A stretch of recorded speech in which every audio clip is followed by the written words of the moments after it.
এগুলো সব দেশের বাইরে যাচ্ছে।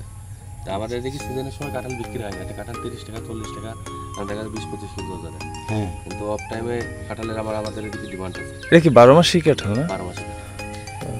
এখন তো আর কাঁঠালের সময় নেই, আপনি না না না, এখন তো এই প্রিয় ভিউয়ার্স, আসসালামু আলাইকুম।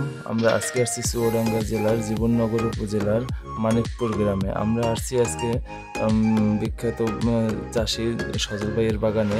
আমরা বিভিন্ন প্রজাতির মালটা, লাল কাঁঠাল এবং বিভিন্ন প্রজাতির ফল ফলাদি দেখতে আমরা এই ফলের রাজ্যে এসেছি। আপনারাও আমাদের সঙ্গে থাকুন এবং বিভিন্ন প্রজাতির ফলের রাজ্যে বিভিন্ন ফল দেখুন যে কী ধরনের ফল চাষ করা হয়েছে বাইরের বাগানে। আমাদের দেশের কাঁঠাল তো হলুদ হয়। তবে কাঁঠালটা দেখেন, ভাই এটা হলুদ হয়, কিন্তু এটা কিন্তু একদম পুরো টকটকে লাল হবে। আর এর ফ্লেভার কিন্তু একদম স্ট্রবেরির মতন ফ্লেভার ভাই। 10 রকমের আচার খেয়েছি, আর এগুলো সবই টেস্টি। এগুলো সব দেশের বাইরে যাচ্ছে।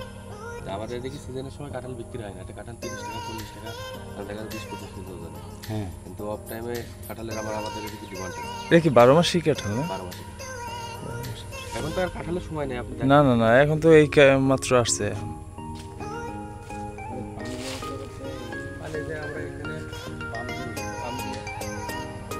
প্রিয় ভিউয়ার্স, দেখুন যে কত ফল ধরেছে গাছে, অনেক গিরে গিরে ফল, প্রচুর ফল ধরেছে। লাল কাঁঠাল এটা বাংলাদেশের একটা আশ্চর্যজনক ফল। লাল কাঁঠাল ভিতরে সরাসরি লাল হয় এবং প্রচুর মিষ্টি হয়। এটা ছোট গাছেই অনেক ফল ধরে, দেখেন 1 থেকে 2টা ধরছে, একটা অবশ্য এটা প্রচুর ফলন ধরে। আমাদের বাংলাদেশে এটা নতুন আসছে, অবশ্য আরও 4-5 বছর আগেই আসছে, তবে এটা ওইভাবে বাণিজ্যিকভাবে চাষ হয় না। তবে এই সজল ভাইয়ের বাগানে দেখেন প্রচুর ফলন আসছে, প্রচুর গোড়া থেকে একবারে প্রচুর